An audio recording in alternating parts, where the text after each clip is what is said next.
नमस्कार दोस्तों, मैं हूं मुकेश धारवाल और मेरे YouTube चैनल पर आपका स्वागत है। शिक्षा विभाग से जुड़े हुए नवीनतम अपडेट्स के लिए मेरे चैनल को लाइक एंड सब्सक्राइब करें, बेल आइकन को प्रेस करें जिससे नवीनतम वीडियो का नोटिफिकेशन आपके मोबाइल पर प्राप्त हो। जी साथियों, आज हम बात करेंगे नई वीडियो के अंदर जिसमें कक्षा 12 भूगोल प्रायोगिक की बात करेंगे। समपटल सर्वेक्षण प्रतिच्छेदन विधि का संपूर्ण प्रोसेस इस वीडियो में आपके सामने दिखाया जा रहा है। प्रतिच्छेदन विधि और विकिरण विधि में मुख्य जो अंतर है वो हम ये बात करते हैं कि विकिरण विधि में एक ही बिंदु के ऊपर सभी विकिरण डालकर हमें सर्वे करना होता है और प्रतिच्छेदन विधि के अंदर हमें 2 स्टेशन लेना होता है। आधार रेखा बेसलाइन को तय करना होता है। तो सबसे पहले आप यहाँ पर देख सकते हैं कि हमने समतल प्लेन को अपन त्रिपाद स्टैंड के ऊपर व्यवस्थित कर दी गई है और यहाँ पर आप देख पा रहे होंगे कि हम इससे एयर बबल जो है वो बीच में आ जाएगा, अर्थात हमने टेबल को समतल इसको कर दिया गया है। ये बीच में एक बार चेक कर लेते हैं और चेक करने के बाद में जैसे ये एयर बबल दोनों लाइनों के बीच में होता है तो ये आपका काम हो जाता है। यहाँ पर दूसरा जो महत्वपूर्ण बिंदु होता है वो सेंटरिंग करना होता है, जो चिमटे और साउल पिंड के सहायता से हमें करना होता है। और जैसे ही हम यहाँ पर देख रहे होंगे कि चिमटे का जो नुकीला भाग है वह नुकीला भाग आपका आलपिन है, जो आधार रेखा का बिंदु ऊपर लाइए, एक बार ऊपर दिखाना। आलपिन का जो ए पॉइंट भाग है ये आपके चिमटे के नुकीले भाग के टच हो जाना चाहिए और नीचे आपका जहां साउल आपका जहां पर भी दिखाई दे रहा है, जहां पे साउल आपका रुक रहा है वहां पर आप इसको लगाकर आपका जो पॉइंट है उसको आप वहां पर फिक्स कर देते हैं। इस प्रकार सेंटरिंग हो जाता है। तीसरा महत्वपूर्ण भाग है आपको दिशा सूचक कंपास के माध्यम से आपको यहाँ पर दिशा तय करनी होती है कि हमें किस प्रकार कहाँ पर उत्तर दिशा है। उत्तर दिशा का भी हम यहाँ पर आपके जो इसको खोल लेते हैं, आपका पॉइंट है ये बीच आप यहाँ पास में ला के दिखा सकते हैं कि उत्तर दिशा के लिए ये जो आपका 0 है ये 0 में आ जाने चाहिए। इसके पास में किसी प्रकार के लोहे की वस्तु एलिडेड और आपका चिमटा नहीं होना चाहिए। आप देख पा रहे होंगे कि यह आपके उत्तर दिशा किस प्रकार, यदि यह आपका नहीं हो रहा है तो हम इसको नीचे से प्लेन टेबल को आप थोड़ा सा इसको ढीला करके और आप इसको घुमा सकते हैं। टाइट कर रखा है, इसको नीचे से घुमाकर आप इसको हल्का जिस दिशा के अंदर ये जा रहा है हल्का हल्का घुमाकर आप इसको, यदि आपके ये पॉइंट 0 में आ जाता है तो इसको आप वापस से टाइट कर सकते हैं। आप देख सकते हो 0 पे हो गया है। आप इसको टाइट करके और बाकायदा आप यहाँ पर मार्क बना सकते हैं। ये उत्तर दिशा आपका देख पा रहे होंगे, ये आपका उत्तर दिशा यहाँ पे आ रहा है। ये हमने फिक्स कर दिया है और हमने एन कर दिया है। लीजिए आप इसको अलग हटा दीजिए, रबर देना मेरे को एक बार। विकिरण विधि के अंदर विकिरण विधि का मुख्य जो अंतर है, हमें यहाँ पर सबसे पहले बेसलाइन तैयार करनी होती है।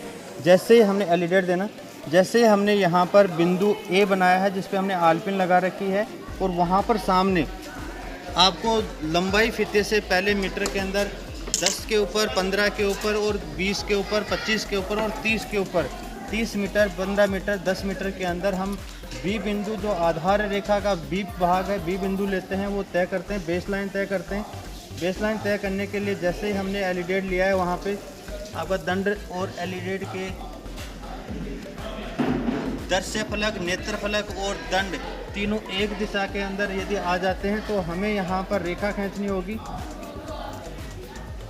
यह रेखा हमने यहाँ पर आपका जो RF है, ये RF हम 1:200 RF के अंदर ले रहे हैं। अतः हमें यहाँ पर जो आपका 15 मीटर लंबाई कितनी हुई है, 15 मीटर, तो 15 मीटर को हम कितने नाप कर यहाँ पर लेंगे वो अभी कैलकुलेशन करके आपको बता रहे हैं। पास में आए आप एक बार, आप इस सूत्र से काम कर सकते हैं कि आपकी धरातल की दूरी बटावा आपका जो RF का हर गुणा 100। धरातल की दूरी आपकी आई है 15 बटावा आपका RF का हर ले रहे हैं हम 200, क्योंकि आपका 1:200 पे हम काम कर रहे हैं। गुणा आपके 100 आ रहा है, 20 से 20 आ गया है। ये 15 का हो गया आपके 15/2, 7.5, 7.5 हो गया, तो 7.5 सेंटीमीटर 7 पॉइंट यहाँ पर इस बिंदु को निश्चित करेंगे। जैसे हम यहाँ पर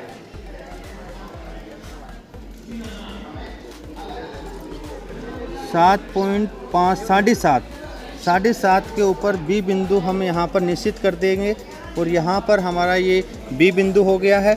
यह आपके 7.5 सेंटीमीटर के अंदर आ रहा है। साथ ही हमें यहाँ पर इसको नाम देंगे, डार्क से लेंगे और आधार रेखा वहाँ पर आपने फिक्स कर दिया है।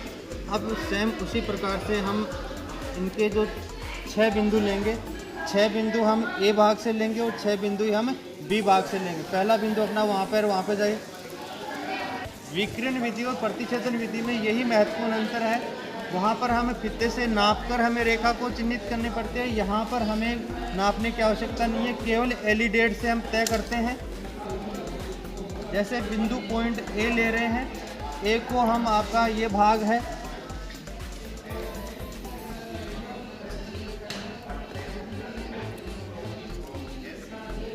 ये हम लंबी रेखा के द्वारा यहाँ पर हम ए बिंदु को निश्चित कर रहे हैं।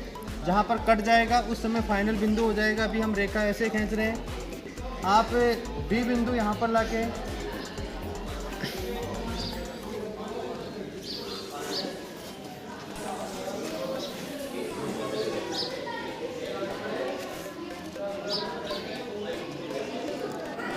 इस प्रकार हमने बिंदु ए आधार रेखा की बिंदु ए से हमने यहाँ पर 1, 2, 3, 4, 5 और 6 बिंदु हमने यहाँ पर फिक्स कर लिए हैं। आपको विकिरण ढाले इन पे, हमने इन पे कोई नाप नहीं किया है।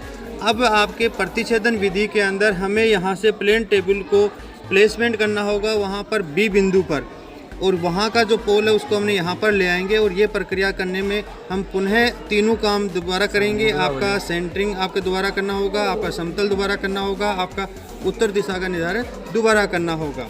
तो इस प्रकार हम इसको टेबल को बी स्टेशन पर लेके जा रहे हैं। यहाँ पर बी बिंदु का प्लेसमेंट कर दिया गया है। उधर आप दिखाएं, वह आपका ए बिंदु था जहाँ पे पोल है। इस पोल से हम यहाँ पर आपका 3 काम पुनः करेंगे। पहला आप समतल करेंगे। समतल में ये बबल्स बीच में आ रहा है, देख रहे होंगे आप कि सब जगह ये समतल हो रहा है।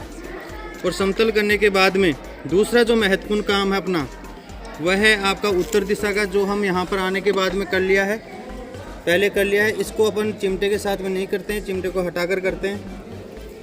यहाँ पर ए बिंदु यहाँ पर था।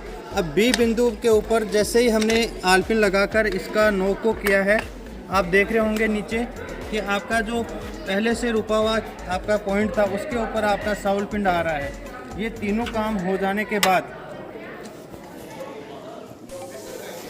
एलिडेट से आप ये निश्चित कर लें, देख लें कि आपका जो पॉइंट है ए वाला वो है इसी रेखा के सिद्ध में है, सेंटरिंग में आपके साथ में स्पष्ट रूप से दिखाई दे रहा है। तो आपके प्रतिच्छेदन विधि के अंदर आपका आधार रेखा का दोबारा मिलान हो चुका है। अब हमें मुख्य रूप से आपके साथ में उसको तो वहीं पे रख दें।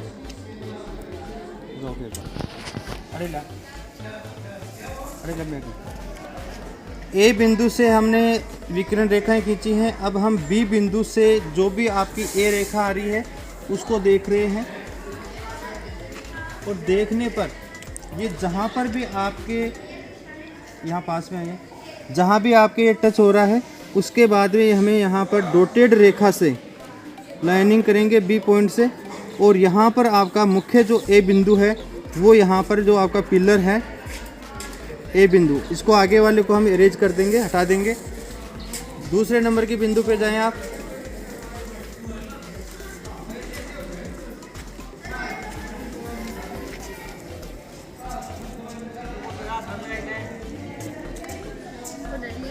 दूसरे नंबर की बिंदु पे जहाँ पे टच हो रहा है डॉटेड लाइन से हम इस बिंदु को करेंगे, ये बी बिंदु निश्चित हो जाएगा। इसी प्रकार हमें सभी 6 बिंदुओं को आपको क्रॉस करके प्रतिच्छेदित करते हुए बिंदुओं को तय करना होगा। हम इसमें कहीं फित्ते से नाप नहीं कर रहे हैं। जिस प्रकार हमने प्रतिच्छेदन विधि का अभी हमने समतल सर्वेक्षण किया है, उसका फाइनल हम तैयार किया है। तैयार करने पर हम इसको पक्के स्केच पेन से तैयार कर सकते हैं। ऊपर हमने यहाँ पर लिखा है समपटल सर्वेक्षण, प्रतिच्छेदन विधि और स्थान विद्यालय का खेल मैदान। इसको पूरा तीनों विधि लिखने के ऊपर इनके अलग अलग मार्क हैं, ये आपको लिखना होगा। यहाँ पर उत्तर दिशा को आपको इंडिकेट करना होगा। रोल नंबर आपके जो 5 बच्चे हैं उनको इंडिकेट करना होगा। संकेतांक आपको यहाँ पे लिखने होंगे, जिसमें जैसे पेड़ का है, मंच है, पोल है या भवन है, इसको आप यहाँ पर इंडिकेट करें। साथ ही हमें इसको पैमाने को इधर आके आप अच्छे से देखें। पैमाना यहाँ पर हमने RF 1:200 लिया है, अर्थात 10 सेंटीमीटर बराबर 20 मीटर की दूरी को प्रदर्शित कर रहा है। हम 10 सेंटीमीटर के स्केल से यहाँ पे नापकर हम पैमाना बना रहे हैं, जिसको हमने 5 भागों में विभाजित किया है। 0 से लेकर 4, 8, 12 और 16 मीटर की दूरी को तय करने के बाद में यहाँ पर एक भाग है, ये प्रारंभिक भाग है और ये सेकेंडरी पोर्शन है। प्रारंभिक भाग को फिर हमने सेंटीमीटर के अंदर 4 अलग अलग भागों में 100, 200, 300, 400 में विभाजित किया है। यह आपका पैमाना निश्चित हो गया।